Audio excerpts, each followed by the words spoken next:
Hey guys, it's Janine. Welcome back to my channel. On today's video, we're gonna go over the reasons why your weight loss has stalled. We're gonna go over some of the most common reasons of why people just can't seem to lose weight, so stay tuned.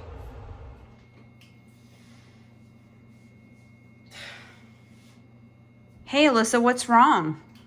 I just don't understand. I don't understand. Why am I not losing weight? Let's think about this. Are you tracking your food? Yes, I'm tracking everything. What about exercise? Are you getting your exercise in? I'm burning so many calories, Mom. What are you doing? Oh, my meal plan says I get to have 1 tablespoon of peanut butter. I love peanut butter. Okay, the first most common reason is not accurately measuring and tracking foods, especially foods that are calorically dense, like nut butters. When you are measuring things like nut butters, it's always very important to weigh it whenever possible. When you're using things like measuring spoons and tablespoons, it's not uncommon to serve yourself twice the amount that your meal plan actually calls for. What are you doing?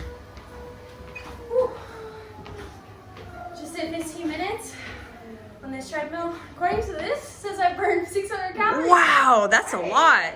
Woohoo! Another common mistake is thinking that you're burning a lot more calories than you're actually burning. That number that you get on machines that says how many calories you burned is usually off by almost 50%.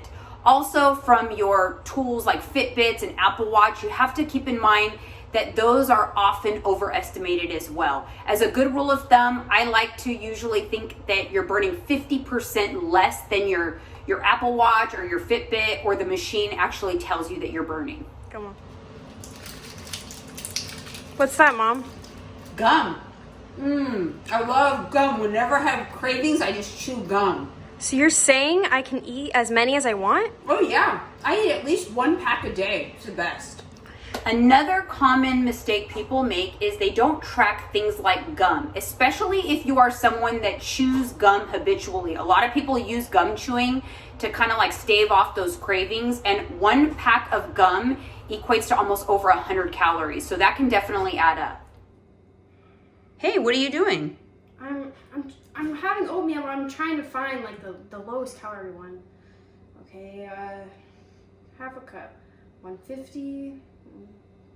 Okay, 120. Oh, half a cup for 50 calories? Yes. Ooh, Score. Okay. Now this next one is something that I know everybody is guilty of doing at least once or twice.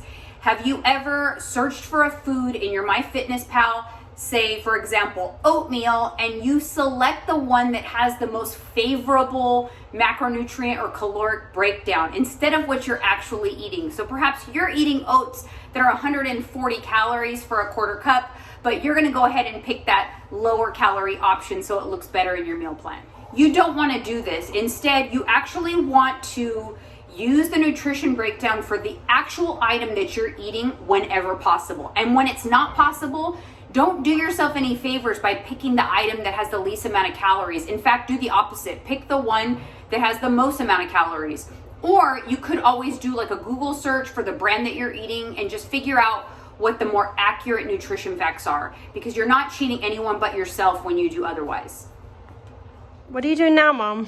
I'm just serving myself 4 ounces of chicken. My meal plan says I get 4 ounces of chicken.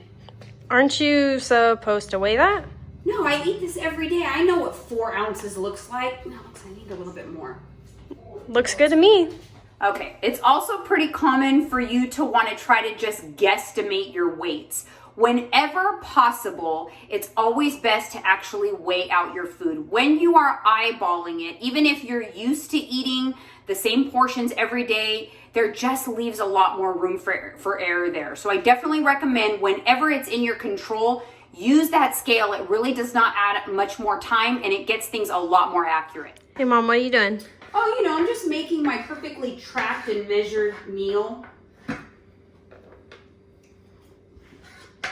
Aren't you supposed to track those nuts? Snacking while you're cooking doesn't count. Oh. Okay, guys, this next one, you'd be surprised how much those calories can add up for all the things throughout the day that you put into your mouth that you do not track. Every time you walk by the pantry and add some nuts into your mouth, or you grab a couple strawberries out of the fridge, or you take a bite of somebody's food, those calories add up and they could significantly impact your progress. To really make sure that you're on point, it's best to track every single thing that you put into your mouth, especially when your goal is weight loss. Hey, what are you doing? Measuring out 4 ounces of chicken because I have 4 ounces of chicken on my meal plan. Aren't you supposed to weigh that raw? Yeah, cooked raw doesn't really make a difference. Oh, 4 ounces. Perfect. Okay, guys, now a lot of you may not know this, but when you're provided nutrition information, especially for protein, those nutrition facts are for raw portions. So you should always measure raw. If you are unable to measure raw, here's a good rule of thumb. Take the number of ounces on your meal plan that you're supposed to eat and multiply it by 0.75. That is the actual amount of cooked protein that it translates to. And no, it doesn't seem like it will be significant, but this discrepancy does add up over time, and it's really important that you account for it. At the end of the day, guys, I'm not trying to be a stickler, but I have it happen so often where clients just get frustrated and they don't understand why they're not progressing. And a lot of it has to do with all of these little things that they don't realize are affecting their progress. You are underestimating consumption and overestimating calorie burn. This happens time and time again. I promise you, if you are honest with yourself and really get more diligent with your tracking, your results really will increase. I mean, honestly, one off, all of these things individually don't necessarily impact your results, but it is the cumulative effect of all of these things over time that really do dip into your deficit. And at the end of the day, if weight loss is your goal, then you have to maintain that caloric deficit week over week. I hope this was helpful. Thank you so much for watching. Make sure you subscribe to my channel, and we will see you on the next one.